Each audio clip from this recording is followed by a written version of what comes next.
అంటే ఆవేదన చెందాల్సింది ఎవరు అధ్యక్ష? నేనా, కాంగ్రెస్ పార్టీ, లేకపోతే ఈ రాష్ట్రంలో ఉన్నటువంటి ప్రజాస్వామ్యవాదుల ఎవరు అధ్యక్ష బాధపడాల్సింది? వారా?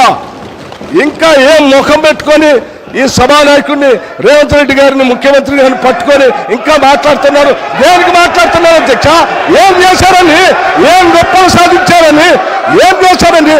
పార్టీలు మారి పరువు తీసి మొత్తం ప్రజాస్వామ్యాన్ని కూలి చేసింది కాకుండా ఇంకా మాట్లాడుతూ ఉన్నారు, ఆవేదన చెందుతున్నారు, బాధపడుతున్నారంటే బాధపడాల్సింది ఎవరు అధ్యక్ష?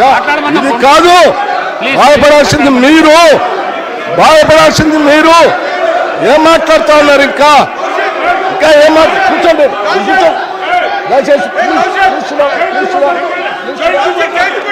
కూర్చోండి అధ్యక్ష. ఏం మాట్లాడుతున్నారు ఇంకా?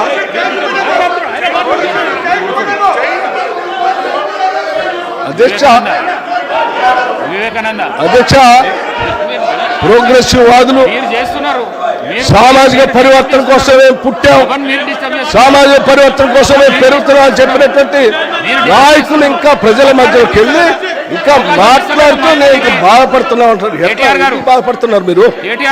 ఎందుకు బాధపడుతున్నారు? కూర్చోండి. ఏంటి పద్ధతి? ఇది కరెక్ట్ కాదు కదా. కూర్చోండి. బాధపడుతూ ఉన్నారని ఏంటిది అధ్యక్ష?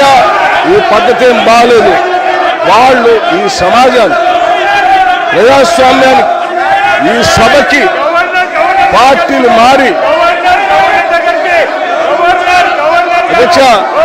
అధ్యక్ష 10 సంవత్సరాలు అధ్యక్ష, 1 సంవత్సరం కాదు.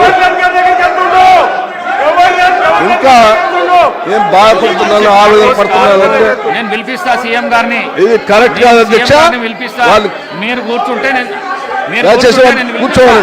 హౌస్ నేను పిలిపిస్తా సీఎం గారిని. అధ్యక్ష